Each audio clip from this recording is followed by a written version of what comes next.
So when you lay your pavers and they are in perfect alignment, you would have these gaps in between. It looks good now, but what will eventually happen is, dirt gets in here and you'll get weeds coming through that. In order to prevent that, you need to put some sort of a grout in between.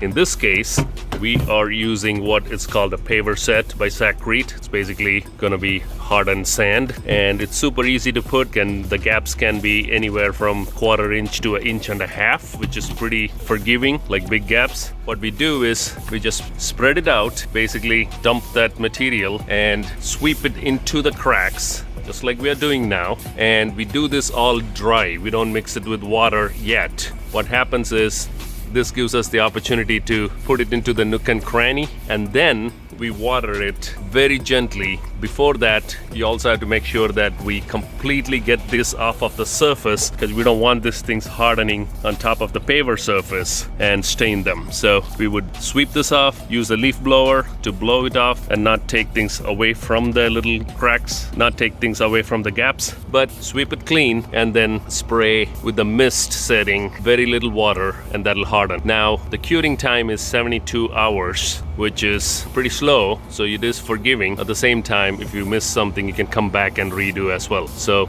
let's speed up and see how the next process looks like.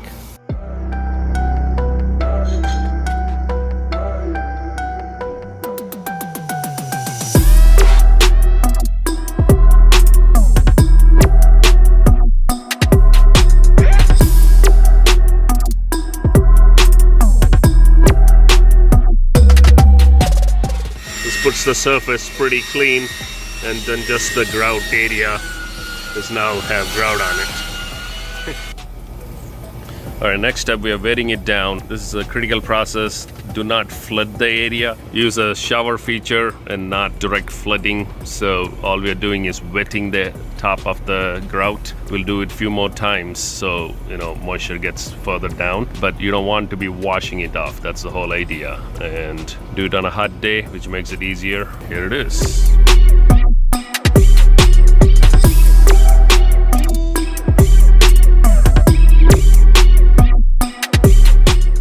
And this particular grout comes in 2 colors. We are using the gray. There is also a beige sandstone or something like that. Those are the 2 colors it comes in. Most pavers fit in between this or that. If you're using a red-based paver, use the sandstone or the beige color. And then if you're using anything gray, dark-based, you can use this gray. Looks like a good match. Can't tell, right? Let's see what happens after this dries up. It's been a few hours, and as you can see, those grout that we wetted down, they are all in there, and it's solidified to the point where I can sort of compress it, but not much. I'm assuming it'll solidify further and further, and eventually it'll become pretty tight where nothing can come out. Here's the interesting fact. Little ants have decided to pull some of this out. Looks like there was an ant colony here, and they were able to bury it. I guess we have to put more grout in that spot. Apart from that, came out pretty neat. The color of the paver didn't change because we swept it and cleaned it before we wetted it. So that's it. Nice and neat, grouted. So we have a nice big patio now where we don't have to worry about weeds. So that's the end of the video. Watch the channel, subscribe, and comment if you feel like. I'll see you in the next video.